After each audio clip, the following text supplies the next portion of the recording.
everyone, and welcome to the August 11th, 2022 Planning Commission meeting. We'll call this meeting to order at 1:01 p.m. Ms. Fennessy, can you do a roll call, please? Thank you. I'll go ahead and start with Chair Escobedo, Here. Vice Chair Bonderson, Here. Commissioner Bauke, Here. Commissioner Higgins is absent, Commissioner Lodge, Here. Commissioner Wardlow is absent, and Commissioner Wiscombe. Here. Thank you. We have a quorum. Thank you, Ms. Fennessy. That'll take us to item 2, which is our preliminary matters, and 2A is requests for continuances, withdrawals, postponements, or addition of ex-agenda items. Ms. DeBus, do we have any? Thank you, Chair Escobedo. We have none. And how about any announcements or appeals? Also none. Thank you. So we are on to 2C, which is review, consideration, and action on the following draft Planning Commission meeting minutes and resolutions. We have July 14th, 2022 Planning Commission meeting minutes, the Planning Commission resolution number 005-22 for 3239 Cliff Drive, and we have the July 21st, 2022 Planning Commission meeting minutes. Are there any edits to the minutes or resolutions? Vice Chair Bonderson? Yes, thank you, Chair Escobedo. I have emailed Ms. Fennessy, but I would be happy to also include them here today. I'll just read them directly as I've provided them. So I have 3 corrections to the July 4th draft. Is that okay? Would you like me to include it here? Yes, please. Just state the minutes that you're amending. Yes, the July 14th, 2022 draft Planning Commission minutes. And my comments are on page 9 of 12 in our staff report. I have 3 points. There's just a little bit of either grammar edits, just basic corrections. And in a couple places, I wanted to go back and listen to the recording to make sure that we can make it as clear as possible. So I have included notes to Ms. Fennessy on words to either correct or remove and replace. I'll read it as I've provided it. The 4th bullet point under my name on page 9 reads as corrected. Advocates for adaptive reuse and to find ways to ease constraints where feasible. Adaptive reuse is a wonderful way to convert non-habitable space where we already have to habitable space. The next one is the 5th bullet point, the 3rd sub-bullet point. Would like some form of mandatory and regular checking on rentals to identify and keep a record of the rent of each unit. Additionally, to understand if the structure is up to code and whether any illegal uses are taking place and if any health and safety issues exist. Lastly, 5th bullet point, under the 4th sub-bullet point, it is important that those types of violations be documented and immediately enforced so that the city's housing stock is up to an acceptable standard of living. Ms. Fennessy, if you have any questions or if my email included any errors of any spelling errors, when I was reading it now, I recognized that there was a couple spelling errors on my part. I hope that it's easy to follow and understand. That concludes my edits. Thank you, Vice Chair. Chair. Commissioner Wiscombe. Thank you, Mr. Chair. I just have a couple edits to the July 21st, 2022 draft minutes, and they pertain to page 3 of 6 under my name. The first one is the first bullet point, echoes the comments made by Commissioner Bauke. I'd like to just change that to echo some of the comments made by Commissioner Bauke. And the second correction or edit that I'd like to make is on the top of page 4 of 6 where my comments continue. And I'd just like to change what's said there in that to unfortunate that there is a whole city approval process required to turn those commercial parking spaces into residential spaces at night. And I have given these corrections to Ms. Fennessy and Ms. DeBusk. Thank you, Commissioner Wiscom. Commissioner Lodge? Thank you, Mr. Chair. I also have a couple of edits which I emailed to Ms. Fennessy. The July 14th minutes on page 5, bullet 1, 2, 3, the fourth bullet. I either mumbled or misspoke, but anyway, it says significant amount of development and few inclusionary units. I asked that be changed to with inclusionary units. And few be deleted and with put in their place. And then on the July 21st minutes, on page 4, the last bullet under my name, it says hopes to gain control of the former alleyway, which kind of sounds as if I wanted to gain control.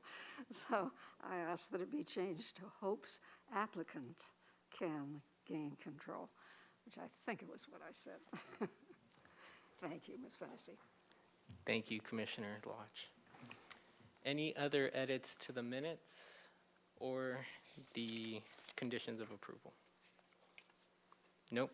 So I'll entertain a motion to approve.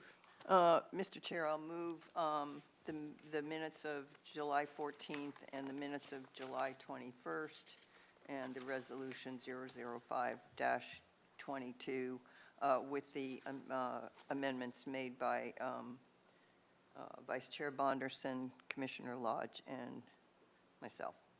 Second. I can second that. Second. Everyone wants a second. It's okay. Motion from Commissioner Wiscom, the second from Commissioner Bauke, just beating everyone else out. Any discussion on this item? I'm not seeing any, so Ms. Fennessy, can we do a roll call vote, please? Thank you. I'll start with Commissioner Bauke, Yes. Commissioner Lodge, Yes. Commissioner Wiscom, Yes. Vice Chair Bonderson, Yes. and Chair Escobedo. Yes. Thank you. Motion passes. Thank you.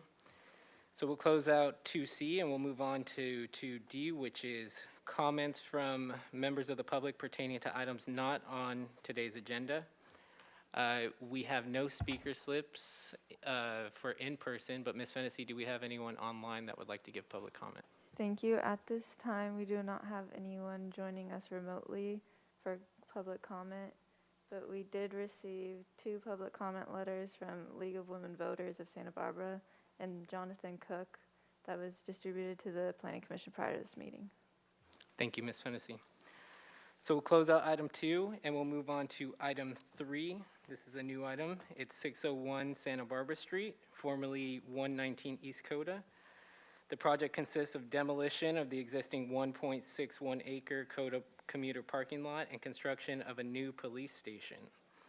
And I believe we have Ms. Kennedy here to give the staff presentation.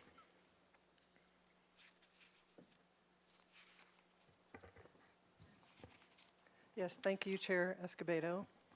Good afternoon. Get the slideshow set up here. Let's see.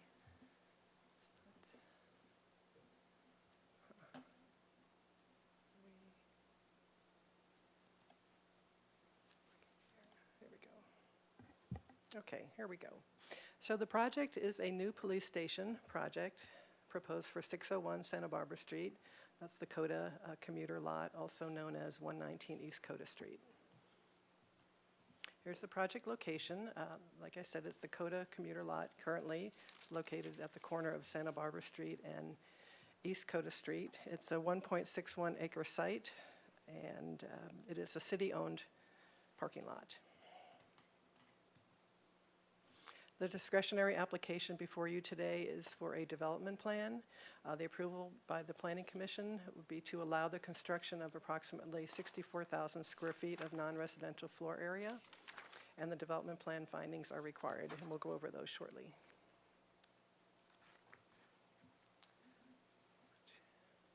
Just going to make an adjustment here. Okay. So I'd like to give you a summary of the project, and the architect firm will go into a lot more detail, but I'll give you the overview of the project. This is the Santa Barbara Street east elevation, looking at the front entrance to the police station building. So this will be a consolidation of all police department operations in the city. They're currently located at 4 different locations, so they'll all be consolidated to this new site. It's a 3-story building with a 1 level underground as well. Maximum height is approximately 53 feet with a little bit higher tower element. Approximately 64,000 square feet for the building itself. This next elevation is the Coda Street elevation. So the main police station building is on the right, and the parking structure, part of the development, is on the left-hand side here.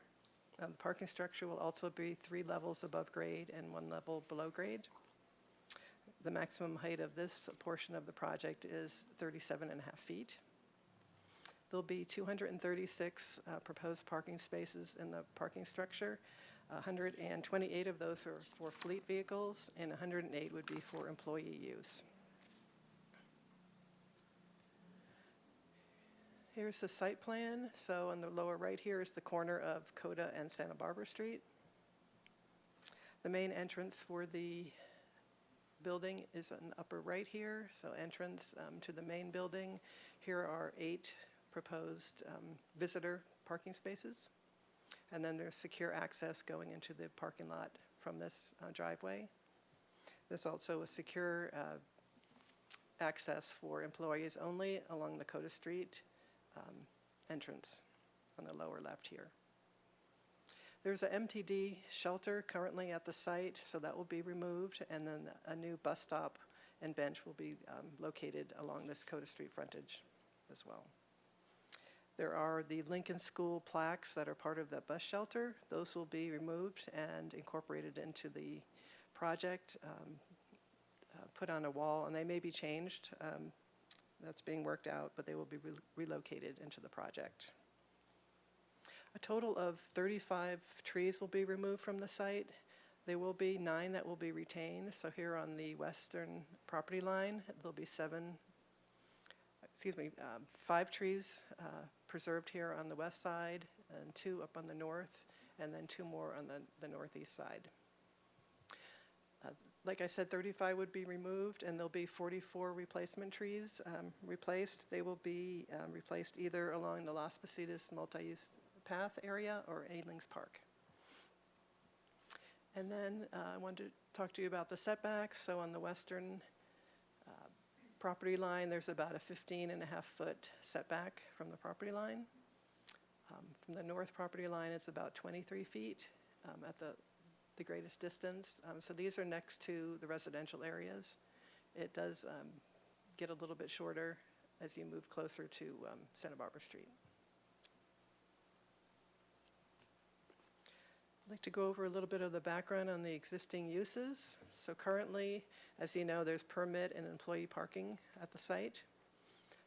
That's during the day and weekdays, and then public parking in the evenings and weekends. As you know, there's the Saturday morning farmers market, and then there's the safe parking program where people who live in their vehicles are allowed to be in their vehicles after hours. So all these uses, of course, would have to be relocated. So for the permit parking and city employee parking, the options are, the best option is the Lot 10 Ortega Garage. And when applications come in for people to request parking permits, most likely will be issued for Lot 10. Public parking availability will be in either Lot 10 or 11 on Anacapa Street.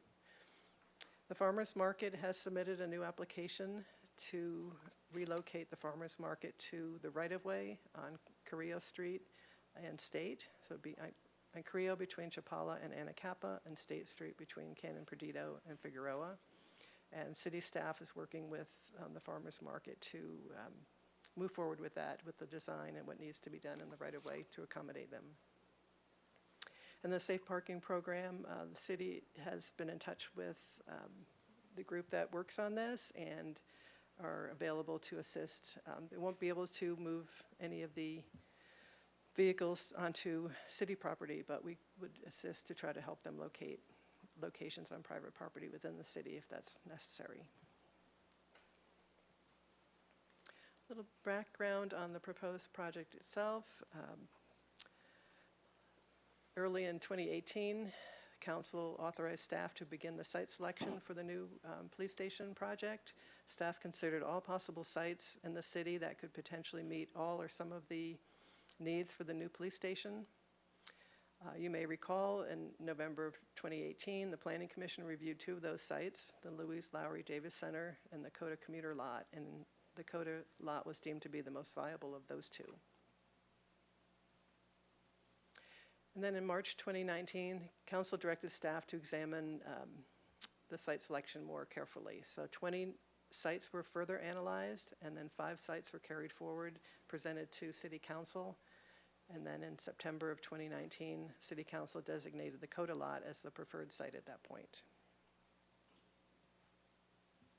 City Council also designated the police station project as a community benefit project, and that enabled the project to request a height exception. And again, you may recall that the Planning Commission had a concept review of the project in March of 2021 and also approved the height exception at that time. That allows the project to be between 45 and 60 feet. Just give you a summary of the environmental review process for this project. An initial study and draft M&D was prepared. Then we had our 30-day public comment period open to the public to submit comments on the draft M&D. Planning Commission had a hearing on the draft M&D June 2nd of this year. We received your comments. On July 13th, we prepared the final M&D. We incorporated your comments, and those are in the staff report. You had a number of comments that we had added to the M&D. Then July 19th, the City Council adopted the final M&D, and they designated the Coda lot as the final location for the project. So all the mitigation measures that are in the M&D have been incorporated into the conditions of approval for this project, so they're in your packet. And we will have a project environmental coordinator, a PEC, to oversee the conditions and implementation of all the mitigation measures. In regard to design review, the project's been through 4 reviews with the ABR. They stated that they were comfortable with the project meeting the project compatibility criteria. They also stated that the visual simulations that were submitted with the project were superior to having story poles, so they did not and they will not require story poles in the future for this project. And the project will be required to return to ABR for both the project design and final approvals.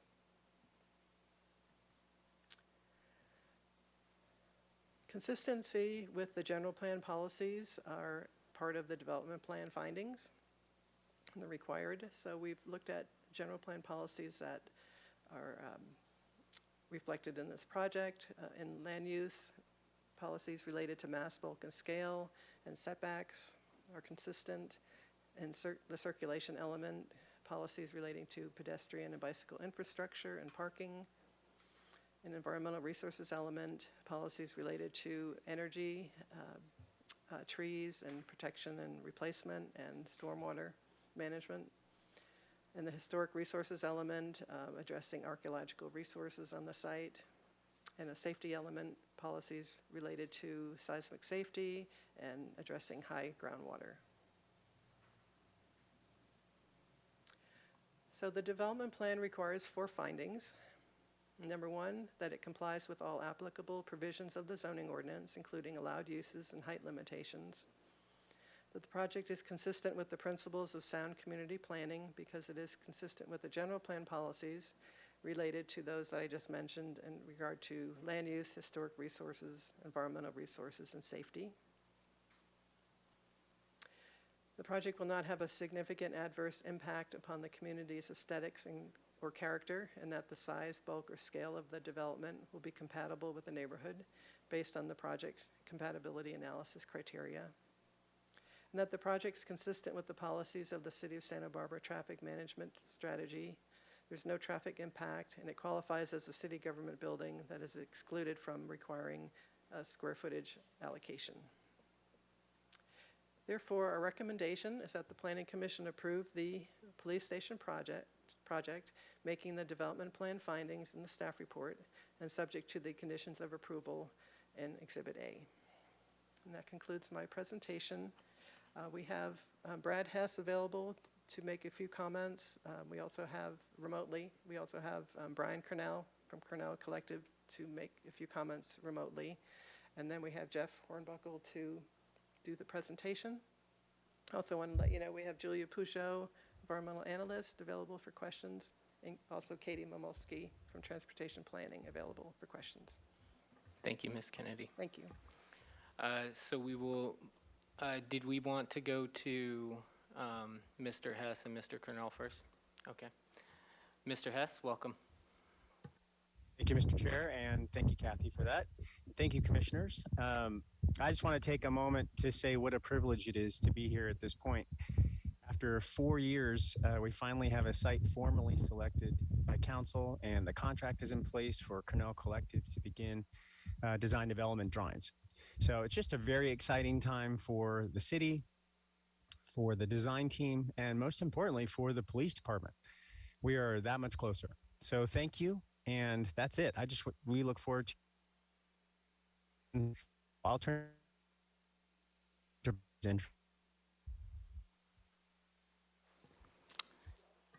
Thank you, Mr. Hess. You cut out there a little bit at the end, but I think we got the gist. Mr. Cornell?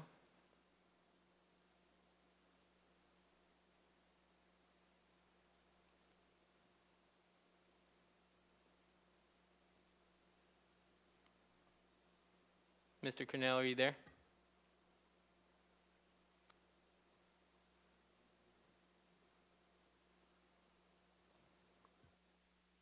Can you hear me now? Yes. Chair Escobedo and commission members, I am so sad. I am unable to be there today for the very important review of this legacy project. Unfortunately, COVID got me, but I am so lucky to have my partner, Jeff Hornbuckle, there with you to present our design. Jeff and I, along with Brad and the entire team, have been working very hard over the last 4 years, evaluating alternative sites through a public outreach process, evolving the conceptual design with the ABR and this commission, and then refining it to what is before you today. It is an example of the process working, and we are so proud of it. From the very beginning, we have been committed to designing a state-of-the-art police station that is ultimately flexible and adaptable to the needs of the department and the community into the next century. Despite the very detailed plans you will see today, the structure is open and flexible to adapt over time. This flexibility is a key component of the building's sustainability. And beyond that, we are designing to net zero, which involves the critical analysis of all components of the building to minimize its impact on the planet. Finally, and I think most importantly, we believe the architecture will promote inclusivity within the department and positive interaction with the community. It will also be a powerful recruiting tool, ensuring our community has the best police force possible. With that, I'm proud to turn it over to Jeff. Thank you. Thank you. Mr. Hornbuckle?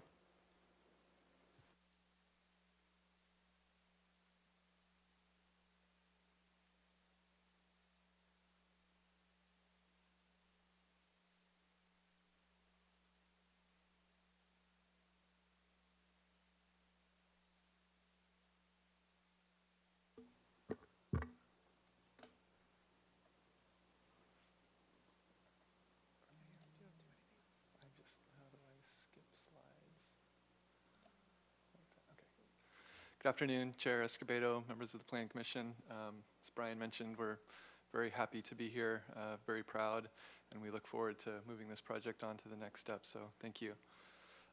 This is the new police station. This is the view of the corner on at Coda and Santa Barbara Streets, looking up Coda Street. the existing police station built in 1959. I think that you all are aware of the existing conditions of that building, so I'm not going to go into that into great detail. But so the new station is located downtown. It became quite clear from the very beginning that it really needed to be within the downtown.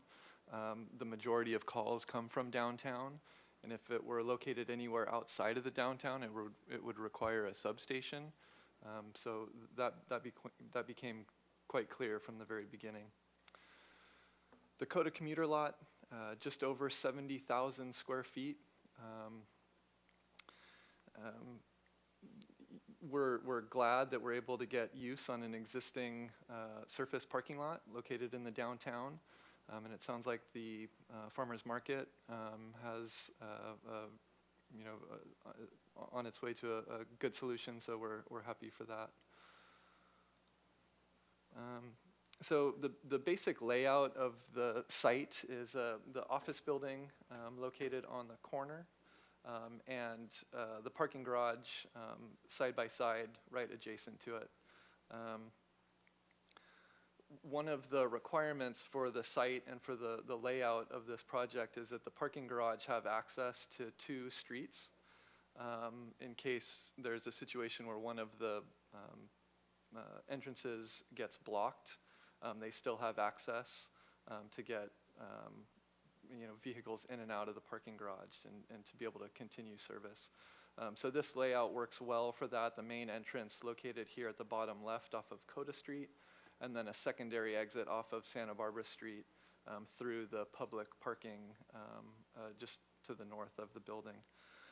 The other important thing about this project is, as Ms. Kennedy mentioned, it provides 108 parking spaces for staff, so that every staff member that comes to work has a place within the secure parking lot to park, because currently they have to find parking spaces within the neighborhood and then walk back. So that's one of the important pieces to this. You'll see that the parking structure is set back along the west and north property lines. Because this is a commercial zone, there is no setback required. But we purposely set back along both these property lines, and in doing so are able to retain 7 Tipuana trees, which will help create a buffer between the existing residences that are adjacent. And then we also have 2 additional trees that we're maintaining above, that are adjacent to the public parking lot. The other thing that this plan illustrates really well, and Brian mentioned, is another one of the main goals for this project was for this building to be ultimately flexible. And you can see here that it's really a rectangle with a very rational structural column grid, which will allow change and flexibility over time. So as policing changes and some of the functions change, they have the ability to make those adjustments in the future. There's a number of amenities that surround the building along Coda and Santa Barbara Street. As Ms. Kennedy mentioned, we are replacing the MTD bus station along Coda Street, and we've created this little public plaza space, which is where the Lincoln School plaques will also be located.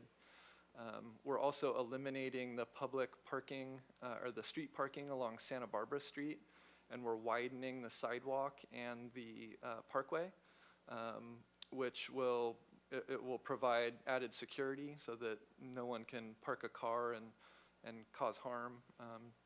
And it also provides a nicer entrance and wayfinding to the main entrance of the building on Santa Barbara Street. And I also just want to mention Nicole Horn from Courtney Jane Miller Landscape Architects is on Zoom, and she'll be able to answer any questions that you may have. So this is the view on Coda Street. looking at that main entrance into the parking garage. And just to the right of it here is that public plaza where the MTD bus station and the Lincoln School plaques will be located. We worked quite extensively with ABR, specifically on this elevation of the parking garage. We've sort of wrapped the end of it with other uses so that it doesn't look so much like a parking garage and really ties into the rest of the office building. So I'm not going to go into a lot of detail on the floor plans here, but just kind of touch on some of the highlights. As Ms. Kennedy mentioned, we are combining all of the uses into one single building, which are now currently spread across 4 locations.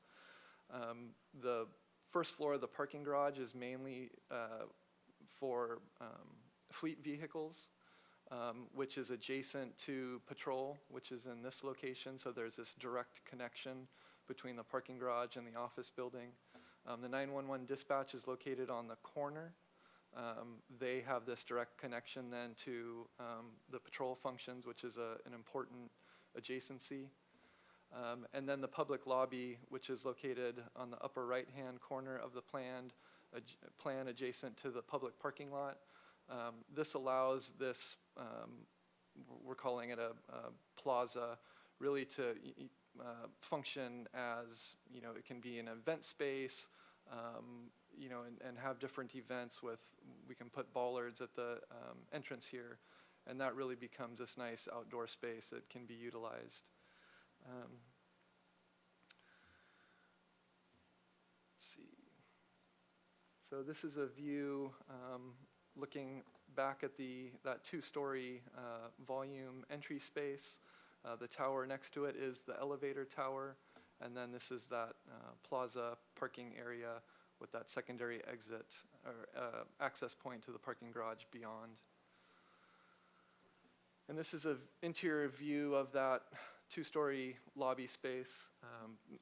Keep in mind these renderings were done very quickly since the interior design really hasn't been started at this point, but it really starts to give a sense of what that space is going to feel like. There's this open stair that leads up to the 2nd floor, which is where the community room is located, and you'll see shortly.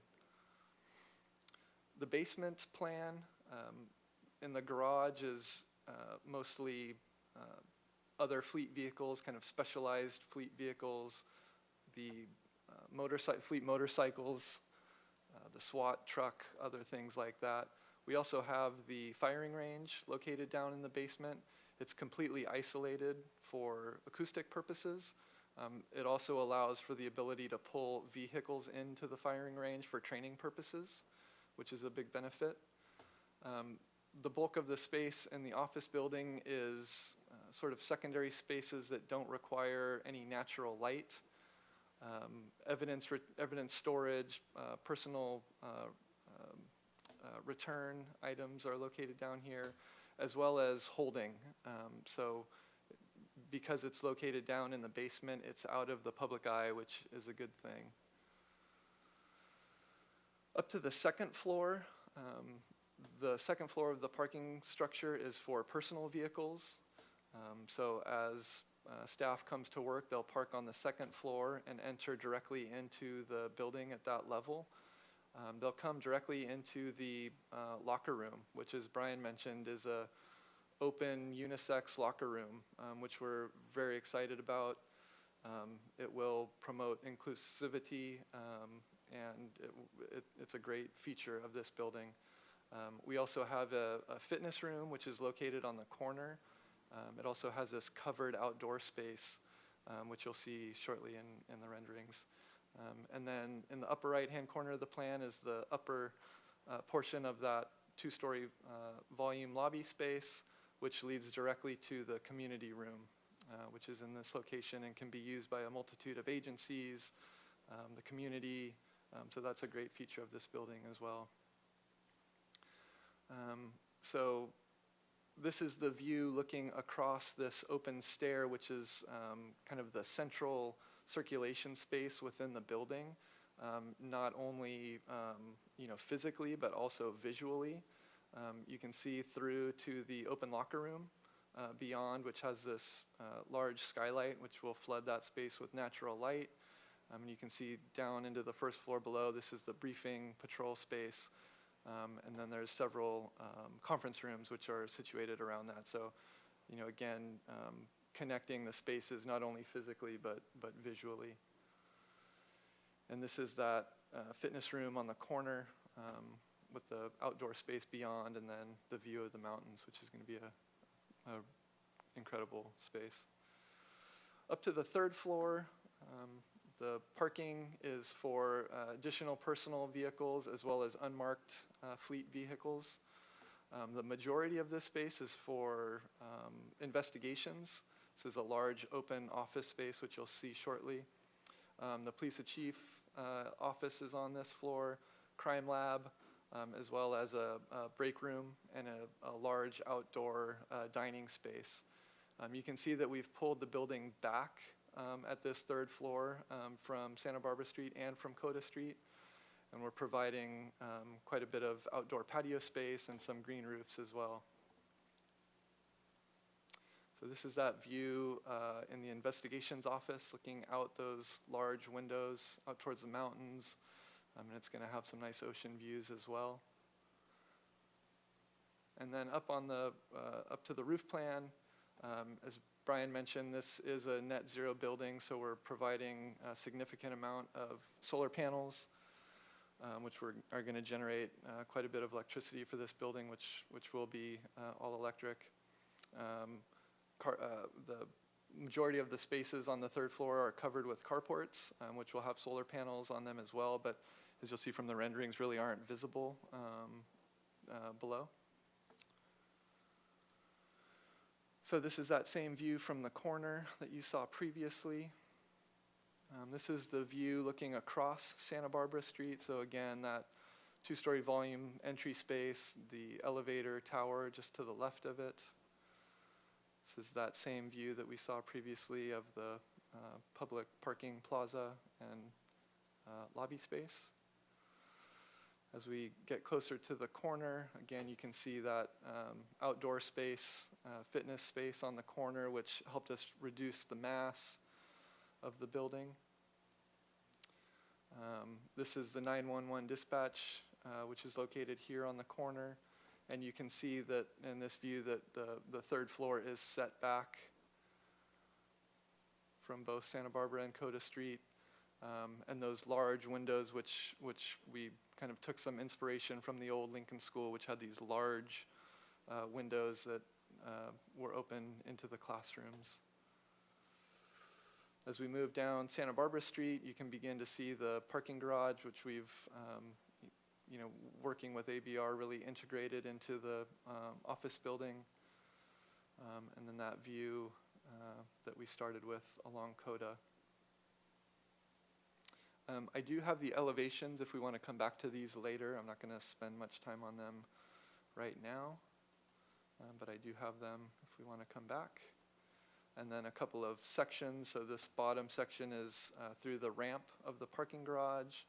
And then this is an east-west section through the parking garage at the building, and it shows the connection between the buildings at each floor and how it relates to the site. So with that, I will conclude my presentation, and I look forward to your comments and questions. Thank you. Thank you.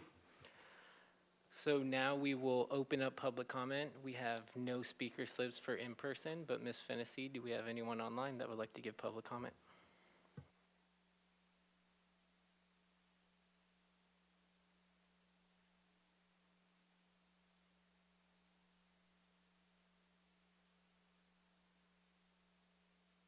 Thank you. If you'd like to make a public comment, please use the instructions on screen.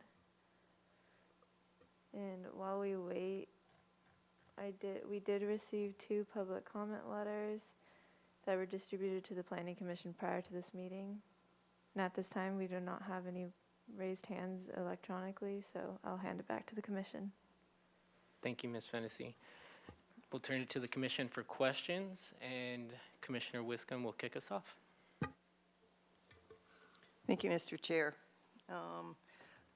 I'm just going to give these in the order. I apologize because there might be different people responding, but I'm going to give them in the order that I kind of went through the whole set of the 92 pages. So on page 8 of 92, under the environmental resources element, it states that there's a goal of being a zero net carbon building, and you would provide solar panels on the roof of the parking structure.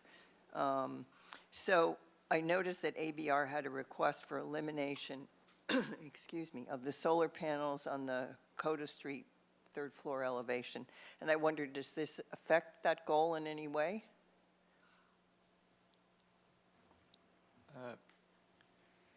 Chair Wiscombe, or Commissioner Wiscombe, potentially. I mean, we're going to need all the solar that we can get. There are some locations that we think we can add additional solar panels. For instance, over the ramp is one location where we're not showing any right now, but that is a location that we could add them. But, you know, at this point, we really don't know. As we get, you know, more into the design and we get our engineers engaged and involved, you know, we'll have a better sense of where we're landing in terms of, you know, the requirements and what we're providing. Okay, so I gather then it's a work in progress at this point. Yeah, I mean, we had some very initial energy modeling done to kind of come up with a range of magnitude. And so we are providing enough to meet that. But as I said, that was done, you know, very early on, so. Okay. Okay, thank you, Mr. Horbuckle, I appreciate it. Okay, and then I want to go on. I think this question's for Mr. Hess, if he's still with us. Here he is. I hope you're feeling okay. Thank you, I am. Glad you didn't miss this meeting. Me too. Okay, and on page 15 of, I'm into the conditions of approval, and I do have several questions on those, but on page 15 of 92, which is page 3 of the C of A, item D2A, permit parking.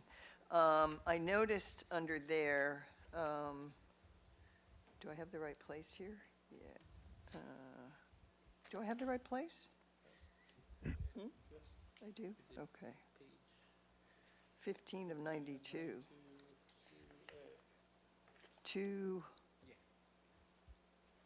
Oh, right, permit parking, there it is, okay. It states that,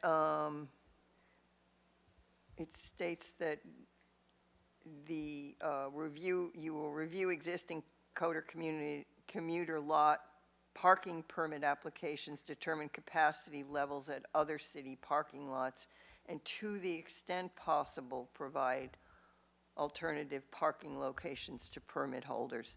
I'm a little uncomfortable with the language. It seems to me that the goal, and I think all along, Mr. Hess, you've talked about offering alternative parking locations to the Coda Street permit holders. So I'm wondering why this "to the extent possible" is in there, and are you comfortable if we take that out? Commissioner Wiscombe, it's a, when you referred to the previous item as a work in progress, part of this is that we're working off of today's numbers at the Coda commuter lot. Next year's numbers will be what we will then be using as a reference point for assuming we start construction in 2024. Next year's numbers would be the numbers and the people that are parking in the lot as the reference. So where they will need to be, where we would like to offer them, how we can work that out, we're just, it's too early because we don't know who we're actually trying to park. Generally speaking, we think that Lot 10 has capacity to handle that, but to the extent that we can say that is really based on the numbers that will end up being next year. So if there are other lots that we need to offer because of the situation of the person who has the permit, we will certainly handle that. But right now, they're pretty broad strokes. So hopefully you can allow us a little grace in figuring this out. That's great. That's a very acceptable answer, yeah.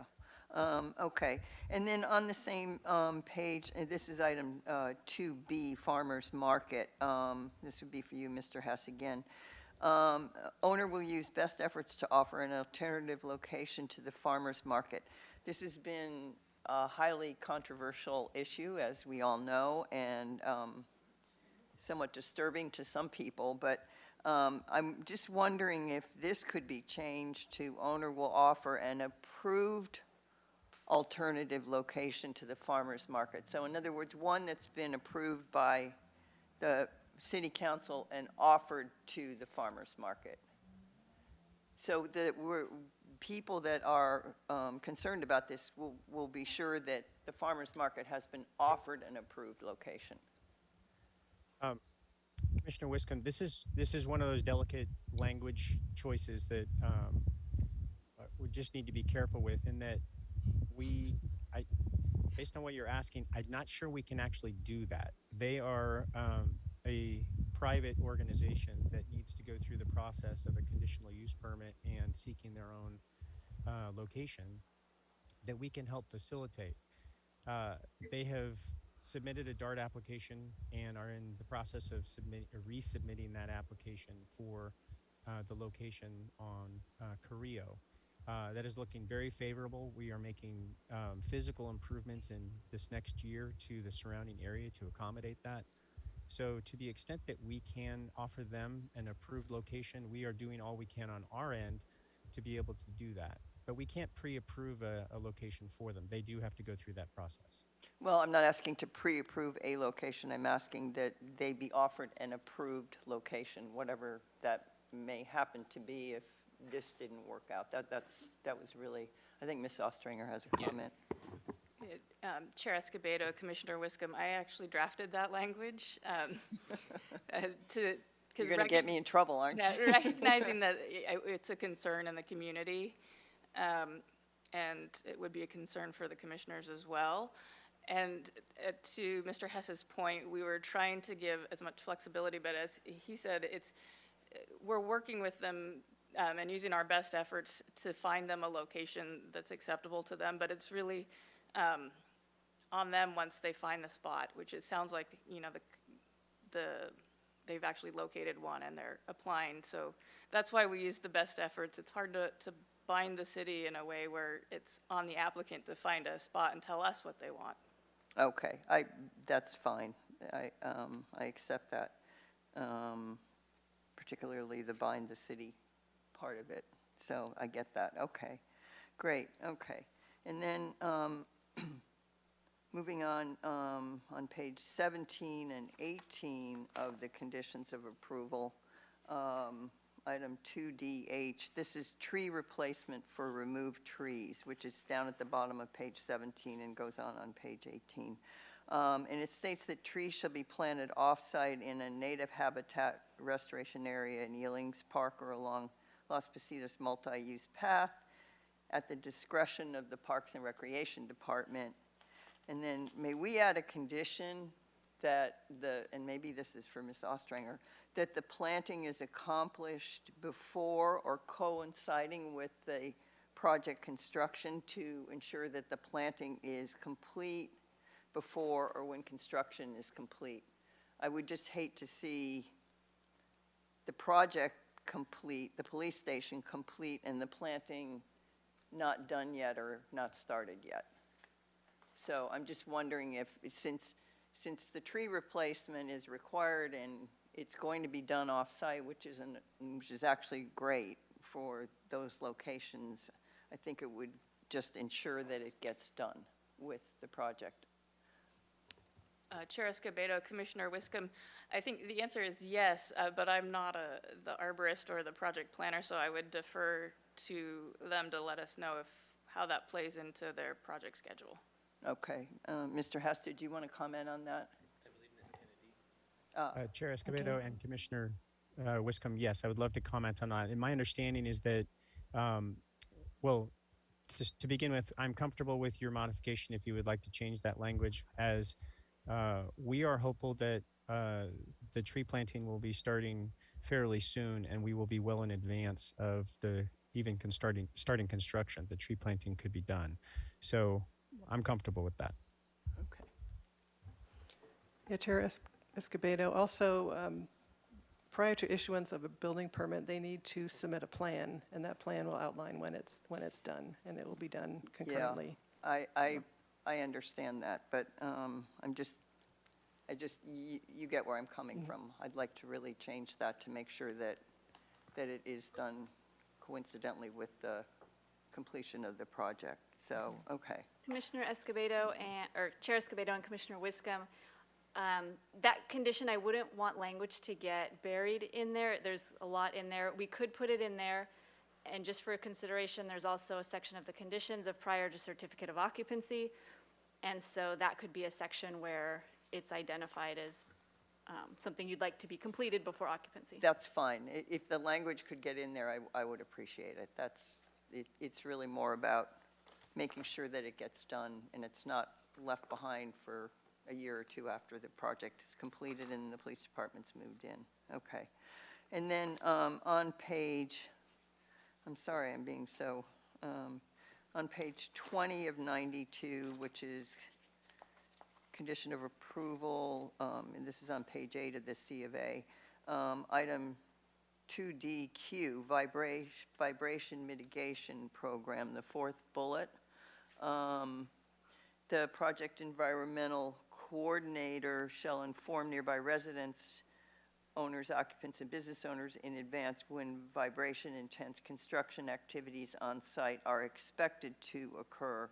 Could we have that notification in writing to owners and business owners and residents? And the only reason I ask that is, I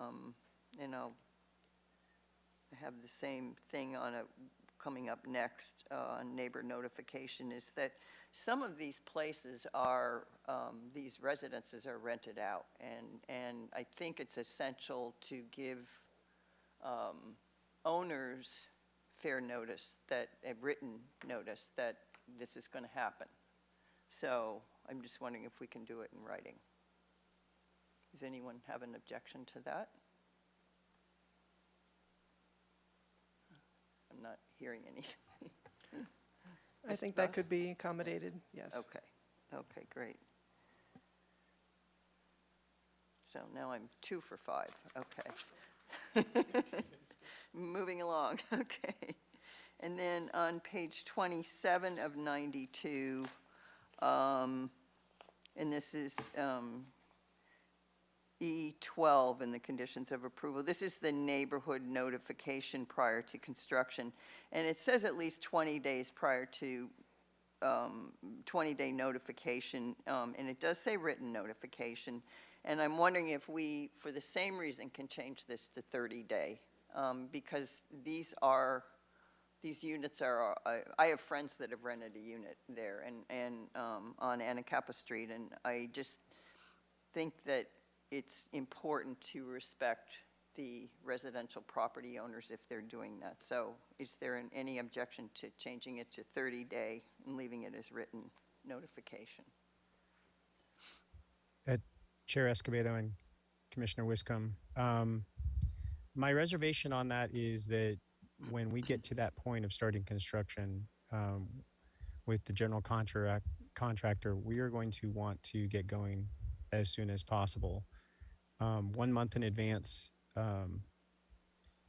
would be great, but I don't want to bind us of too tight to a schedule that has yet to be created.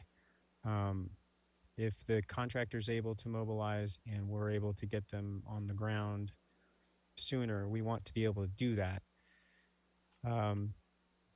Would you be comfortable with language that says a minimum of 20 days and to the extent possible 30 days?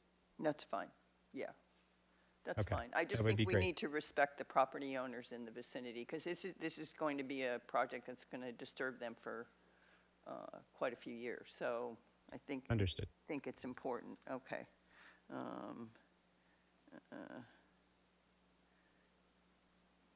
Yeah, and it's really just for the commencement of construction, that's how I read this. So, and seems like there's a lot of things that need to take place before commencement of construction, including approval by council, et cetera. So, okay. And then, Mr. Hess, this definitely is for you, on page 36 of 92, in your letter. Under the parking, you talk about the parking determination. And you say that the parking determination is based on the total number of employees in the largest shift. And I'm just want to confirm, since we all know that the police department at this point is understaffed. So does the parking facility easily accommodate a fully staffed police department, which, we hope to have at some point someday? Numerically, no, because that's not how the calculation works as I understand it. And perhaps Mr. Hornbuckle could correct me where I'm in error. But you take the total number of employees, you're going to look at the largest shift that's going to be there at any given time. And I believe then there's also a percentage that you reduce it in order to get the number that's ideal. This is going to have to be worked out operationally, partly because of how many employees are there at any given time, which is an unknown. So I'm not sure exactly how to answer that, other than those are the numbers of spaces that we have, and it's based on that largest shift. Brad, if it's okay, Chair Escobedo, Commissioner Wiscombe, we went through an extensive programming exercise with the police department, and we're actually projecting staffing out like 20 to 30 years.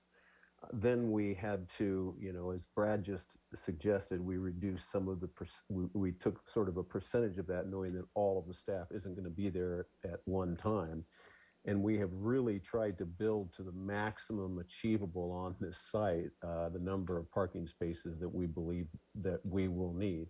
There may be rare events like Fiesta where, more than normal staff come, and the parking lot will be full, but I think it will be a very rare day and so much more successful than obviously what we have now. Okay, thank you for that, Mr. Cornell. That's certainly an acceptable answer. I didn't know that the parking was that complicated, but I just want to make sure that, when our police department gets more fully staffed, that we have ample parking support for them. So, okay. And then on page 60 of 92, which is sheet A204, which is the view, Mr. Hornbuckle, you showed at the view at the corner of Coda and Santa Barbara Streets looking west. Do you, I just want to make sure, I want to ask the question, do you intend to have signage that directs citizens to the entry on Santa Barbara Street? Because I looked at that sign and that could be really confusing for people. Commissioner Wiscombe, to answer your question, yes. Okay, okay. This is just very conceptual. I know it we is. like the Yeah. concept of having signage, at the pedestrian level, Yeah. especially with the, Santa Barbara on Santa Barbara Street. But there will be a whole package, a sign package. Great, okay. For, wayfinding and all of that. Yeah, because I know that early on when we talked about having the entry for citizens on Santa Barbara Street, people were, how are they going to find it? Are they going to know it's there? That type of thing. So, okay, that's great, and Yes. I appreciate that. Okay, and then my last question is probably for Ms. Kennedy. It's 89 of 92. Actually, I have two more questions because I had one that came up when the presentation was given, but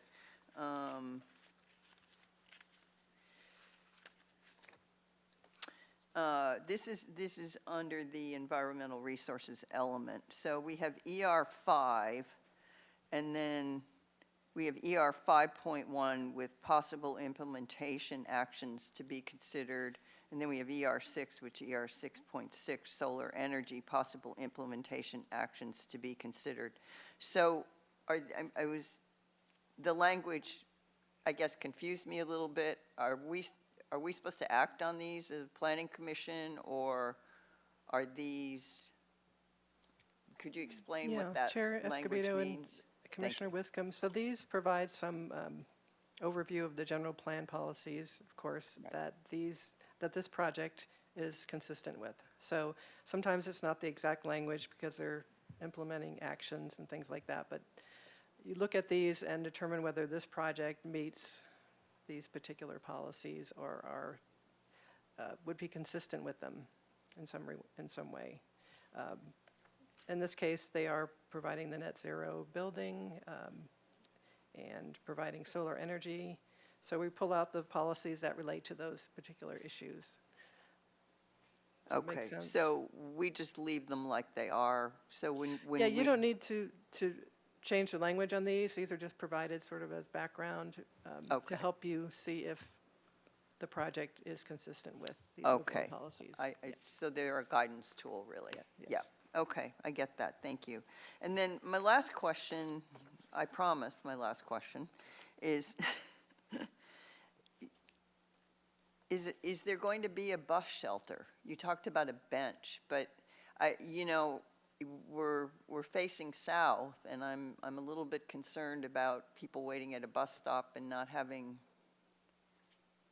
any shelter there. I believe right now it's just a bus sign and a bench. It's not a shelter like as existing currently. So I don't know if we're going to look into that more or not, but the way it's shown is with a bus stop sign and a bench. Commissioner Wiscombe, we're still kind of working that through with MTD.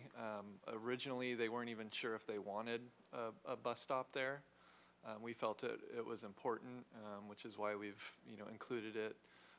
And so that will just, we would like to provide some type of shelter, whether it's within that plaza or out at the right of way.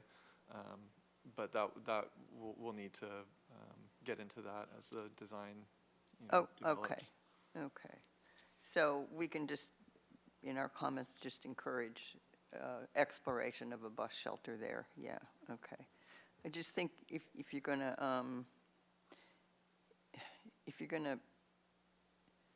have people arrive at the police station in different ways, it's good to make them as comfortable as possible, especially since you've given such great consideration to the pedestrian scale of this project. You've done a great job with that. So, Mr. Chair, I am done. All right. Thank you. Thank you, Commissioner Wiscombe. Commissioner Lodge? Thank you, Mr. Chair. It's taken us 4 years to get to this point. How long till construction can actually be, the completion of the plans and going out to bid and all of that stuff? We're hoping next Friday. No. Commissioner Lodge, it'll likely be for construction documents, getting through the building department, getting a permit issued. It's somewhere in the range of, I think, 15, 18 months, something like that, until construction can begin. Okay, and then what's the guesstimate on how long construction will take? Brad may know better than I. I want to say 24 months, Brad? It would be 28 months, 25, okay. 3 for grading, et cetera, and then 25 for construction. So total of 28. Yeah. Okay, so city has a long way to go until that happens.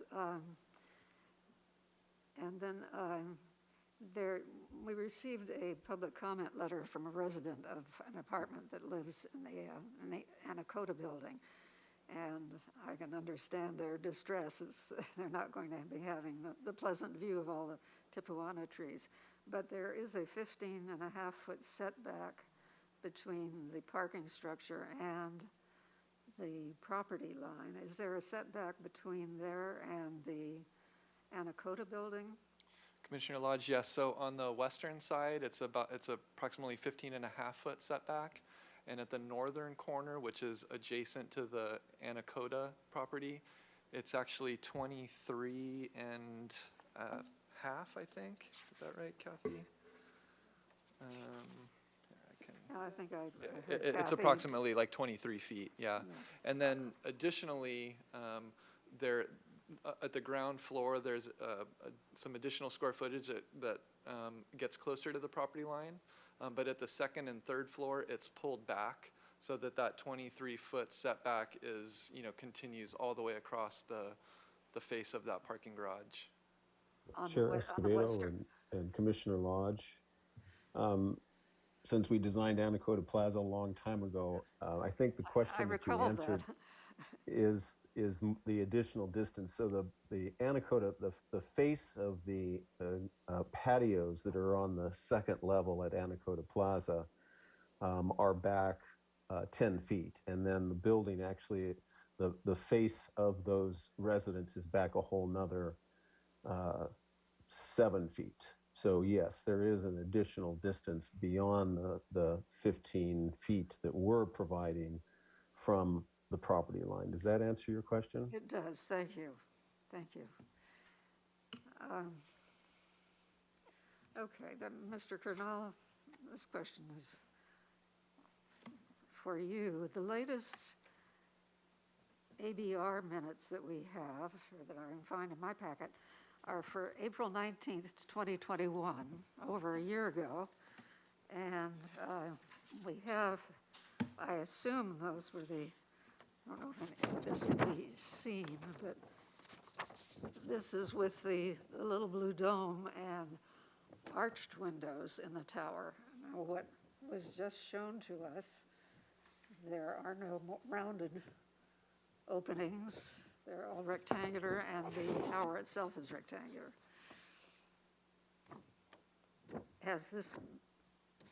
What happened between this? Chair Escobedo, Commissioner Lodge, I understand that there is certainly desire for more arches associated with this building to maybe make it more Santa Barbara Spanish. I think we have continued to study the tower, and we will continue.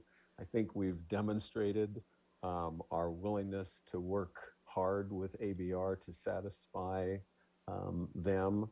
And we'll be going through a long, multiple meeting, development of the design with them through in-progress reviews to get to a final design. But I will be honest that we've, in looking at the tower, we felt better about what we're showing you today. But I would be, welcome any comments that you have that you want to send on to ABR. Well, I kind of had the feeling that the arches were because at the last time the project was before the Planning Commission, I said it needs to say Santa Barbara when you look at it, as David Gebhardt used to say. And that it happened because and I referred to the logo for the project, which the tower is somewhat like this. But without, in a way, it's a little bit out of place when there is nothing else on the building, which suggests Santa Barbara style architecture. So, well, Chair Escobedo, Commissioner Lodge, I guess I respectfully disagree. I think there are many treasured buildings in Santa Barbara that don't have arches, that still are of Santa Barbara, and we believe that this building is very compatible with and reflects Santa Barbara. I think that anybody who looks at it from afar often gives us those comments. Many of our consultants are from out of town, and they certainly comment on how beautifully Santa Barbara it is. But I think that, that I respect your opinion on this. And as I said, I would welcome your comments to the ABR to maybe give them that direction. Okay, well, we've talked about these issues before, Mr. Canal, so I'll let it go with that. And I had one other question. How many safe parking vehicles are utilizing the CODA lot now? I actually did speak to someone who was there utilizing it maybe a month or two ago, and he said maybe 2 or 3. It varies. Oh, okay. So Sometimes- it's not going to be a big deal to find that many other parking spaces. Okay, thank you. Correct. All right, those are my questions, Mr. Chair. Thank you, Commissioner Lodge. Other commissioner questions? Vice Chair Bonderson, do you have any questions?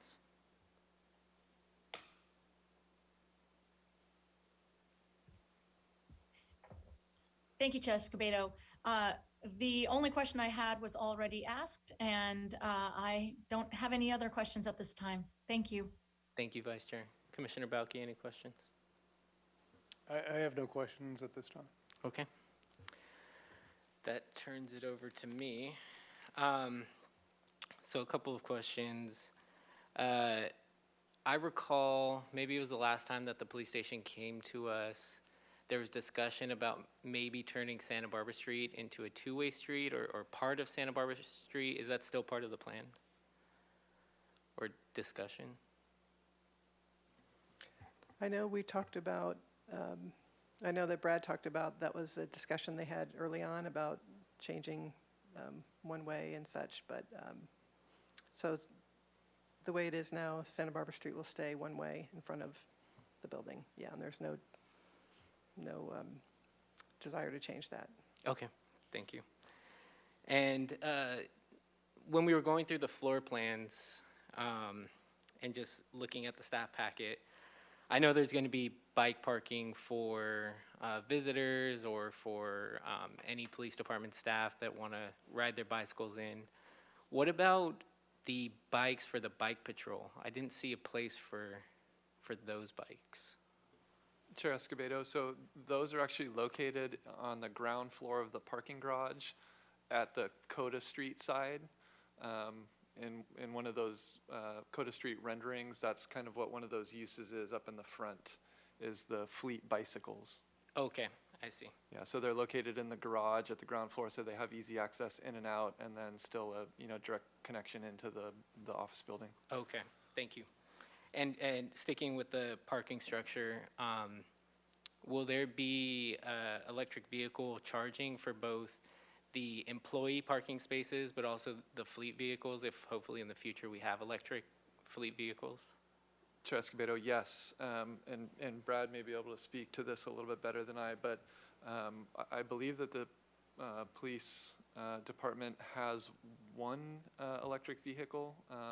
They either have it or they've ordered it's a new one. But the intent is to provide the ability to have electric charging stations at nearly every space within the garage. Perfect, thank you. And Mr. Hess, did you want to add on to that? Nope, that was perfect. Thank you. Thank you. And then I've asked this, I think, every time this project comes to us, but battery storage, is that going to be included in this project, and is there a location for it? Again, Chair Escobedo, again, that's something that we're gonna, definitely develop as we get into the design. We haven't had that engineering yet, but the intent is to have some battery storage, yes. And the location right now is we've got a large mechanical room down in the basement, which is sort of where we've earmarked for that to go. It's really a question of, how much can we get? What does that look like, right? What's the cost? And so to be able to then make an informed decision really on how much we provide. Thank you. Yeah, and Chair Escobedo, this is something that, again, we're setting goals for our mechanical, electrical engineers, because obviously one of the things we're fighting to be net zero is that we have to have emergency generation, and we can't use natural gas for that. We have to use diesel, and so that's a big offsetting feature. And we certainly have challenged them to, can we provide a lot of that emergency generation with battery power and reduce the size of that generator? And we will be looking at that. But first and foremost, this has to be an essential services building that is operational in the worst of disasters. So those are the pieces that come into play. Yeah, agreed.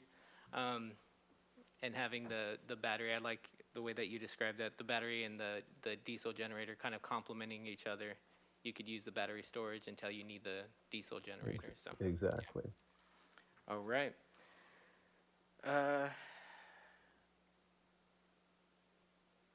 Those are all of my questions. So with that, we will turn it back to the commission for deliberations. Commissioner Wiscombe.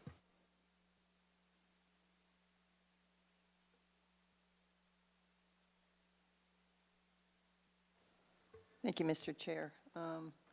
Okay, I really appreciate how this project has evolved, and the fact that Mr. Hornbuckle says it has the flexibility to change over time. We've seen that in this project, and I think that's a really key component.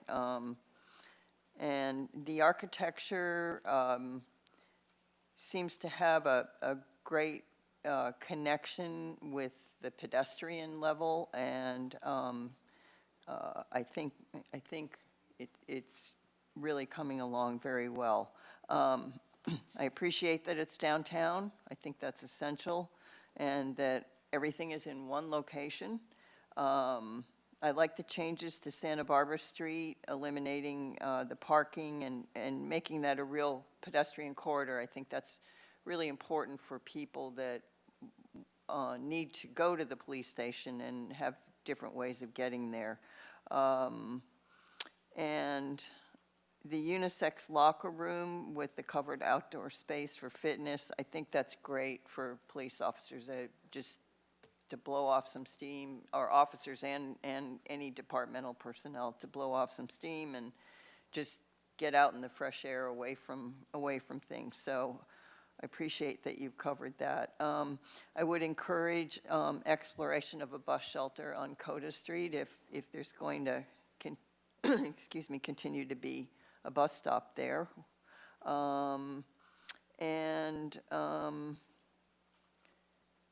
And I also like the fact, Chair Escobedo asked the question, Santa Barbara Street stays one way. I think that's good. That just gives more room for pedestrian and bicycle interaction along there.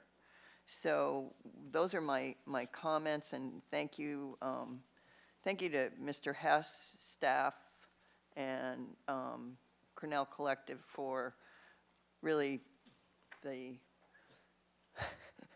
almost 5 years of work that's gone into this so far, and thank goodness for Measure C money. And I'm very happy to see this project on its way, and I would be happy to make a motion when the time comes. Thank you. Thank you, Commissioner Wiscombe. Commissioner Balke? Thank you, Chair Escobedo. I've got a couple comments. First off, kudos to the staff, to the project team, to Cornell Collective. This project's very well done. I really read through all 96 pages and really didn't see a whole lot of conditions that needed to be wordsmithed or changed. And I definitely concur with the ones we worked through at Commissioner Winscombe brought before us. So kudos to that. And with those conditions, I'm very happy with the project. Do appreciate that, as Brian Cornell mentioned, that the architecture, especially involving the tower, is a continuing item of ABR.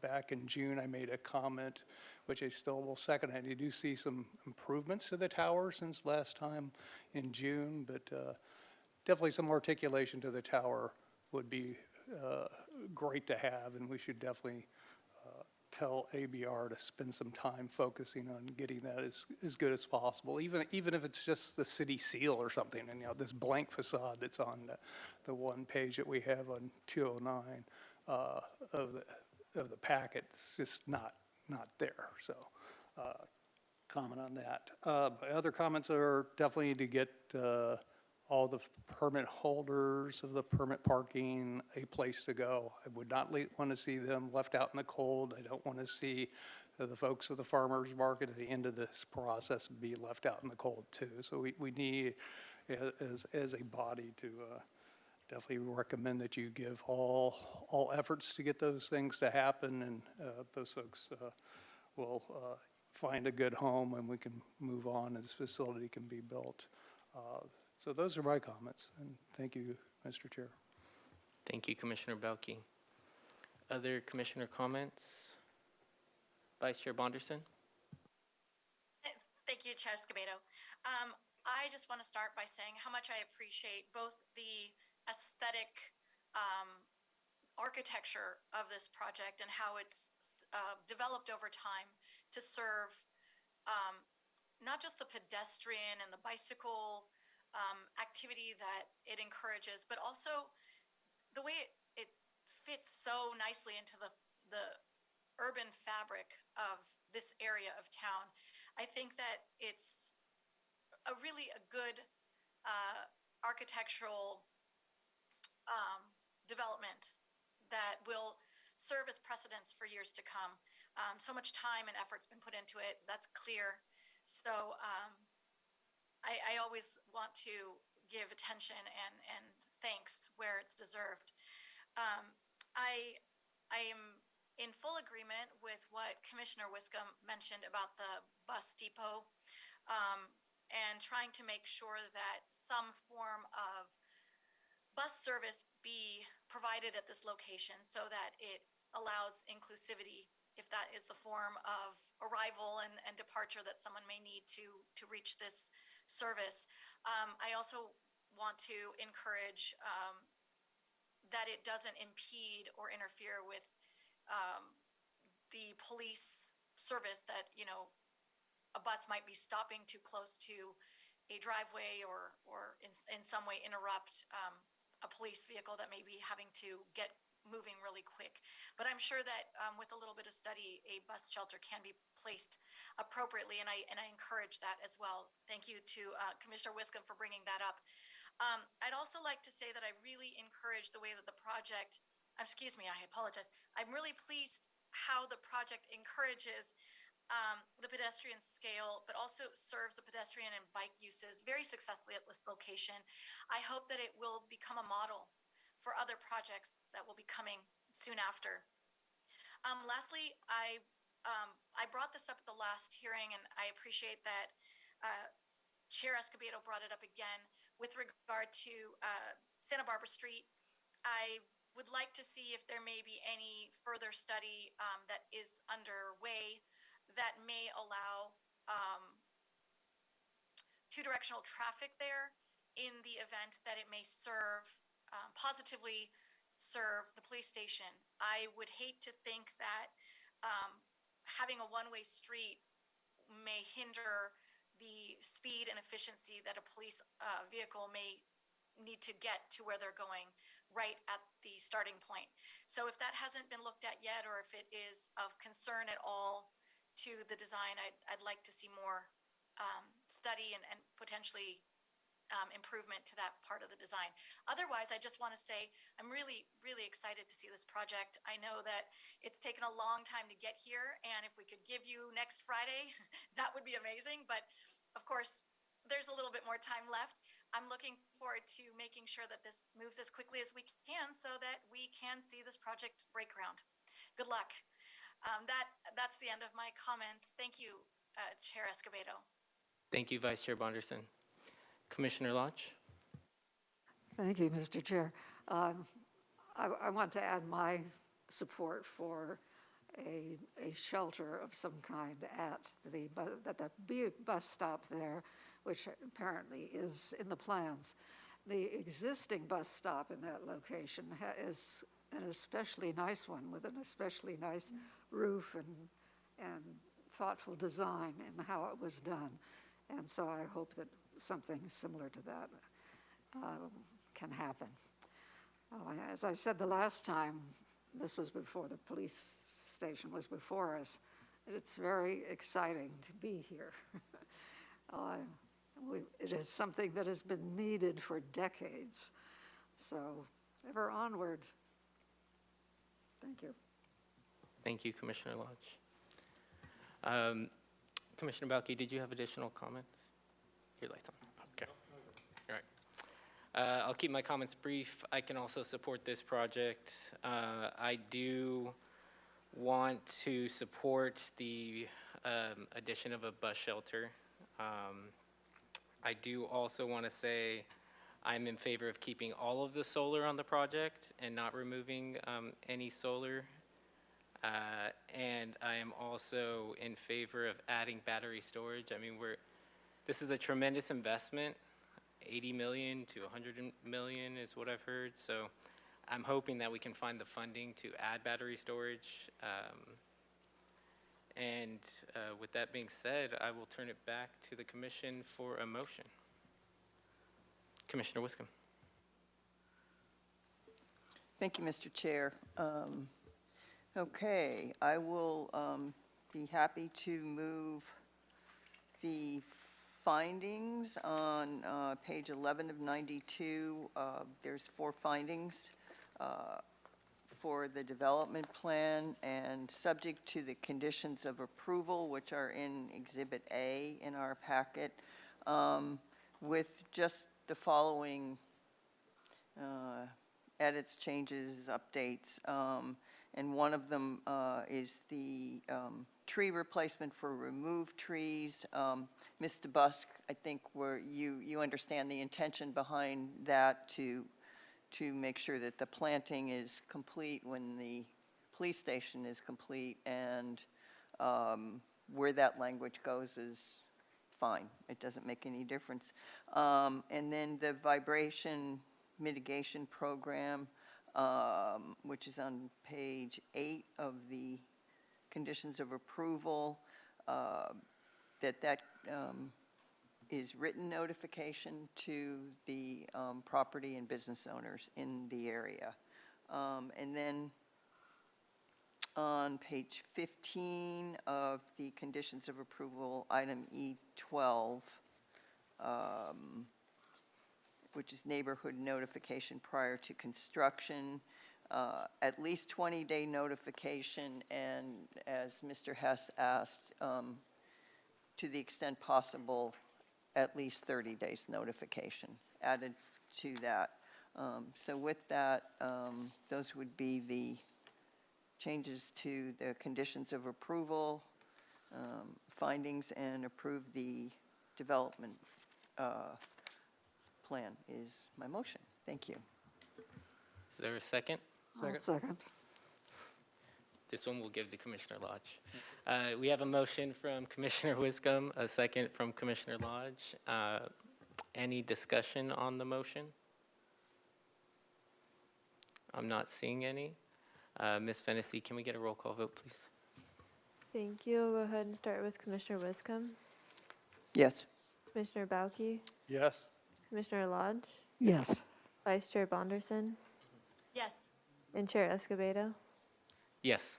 Thank you. Motion passes. Thank you. And I know we had some comments about the bus shelter. I'd also be interested, well, the bus shelter for one. Is there interest in doing a straw poll for the meeting minutes for when this returns to ABR?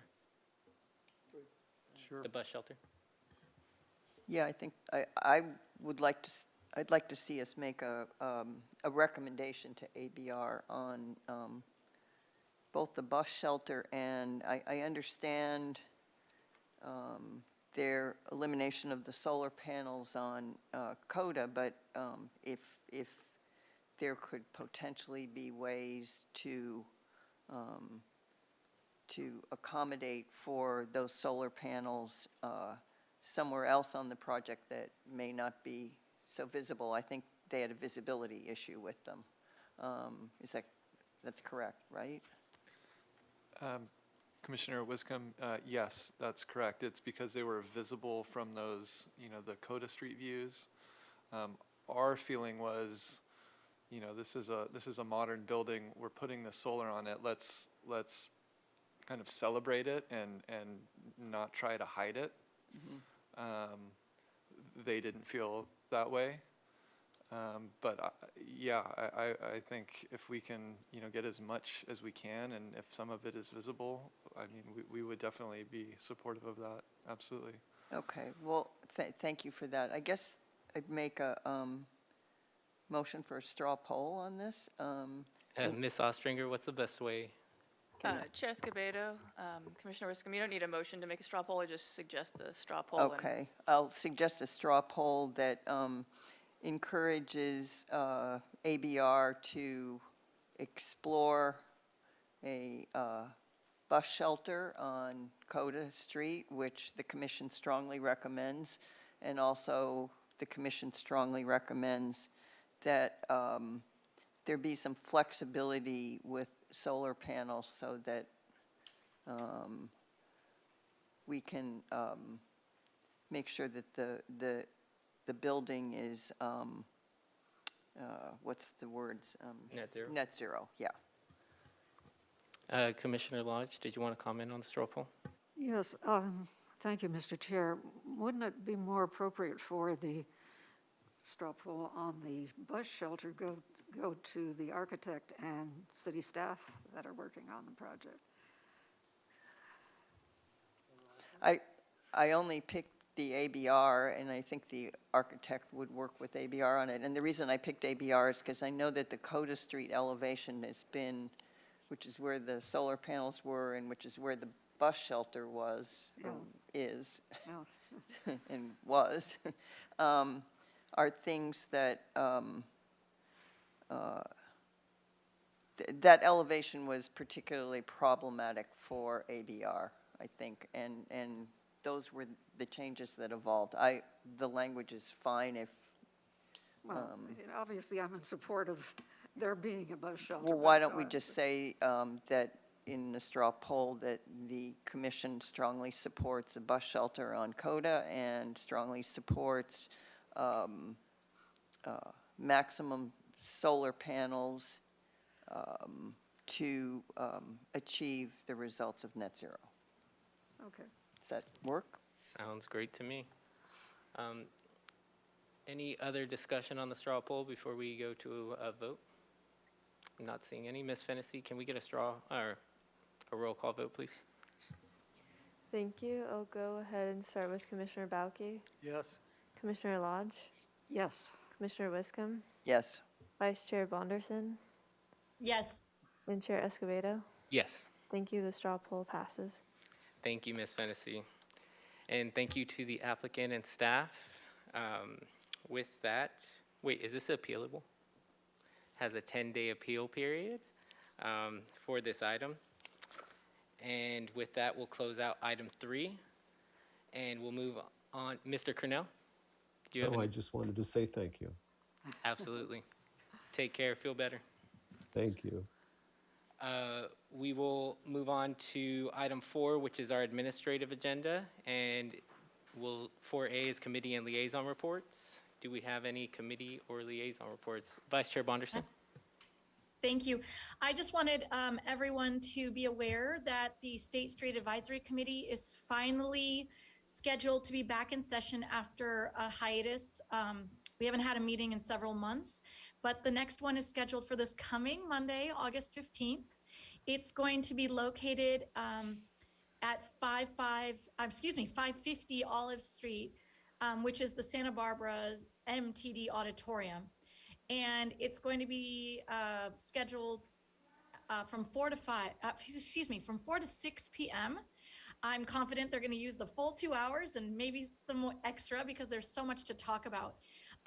It's also scheduled to be a hybrid model so that anyone who may need to do public comment is also welcome to call in. And many of the members are also welcome to be on the hybrid model as well if they can't come in person. So I just wanted everyone to know that. And if anyone's interested in participating or making a comment, there's multiple ways to do so. And a lot of new material has been put together, including the introduction of a new consultant. So a consultant's been chosen, and we're going to be hearing all about it on Monday. So definitely going to be a very exciting session. As for other liaison reports, I will go back to you, Chair Escobedo. I have nothing else today. Thank you, Vice Chair Bonderson. Thank you. Commissioner Lodge? Thank you, Mr. Chair. At its last meeting, the Single Family Design Review Board had 3 projects before it, 2 on Shoreline and 1 further out on the Mesa. I didn't bring my notes with me, unfortunately, where existing houses are going to be demolished and new, considerably bigger ones are going to be replacing them. All 3 projects will be coming to the Planning Commission for coastal development permits. Thank you. Thank you, Commissioner Lodge. Any other committee or liaison reports? I'm not seeing any. So we will adjourn this meeting at 2:37 p.m. Everyone enjoy the rest of your week. Have a great weekend. Be safe.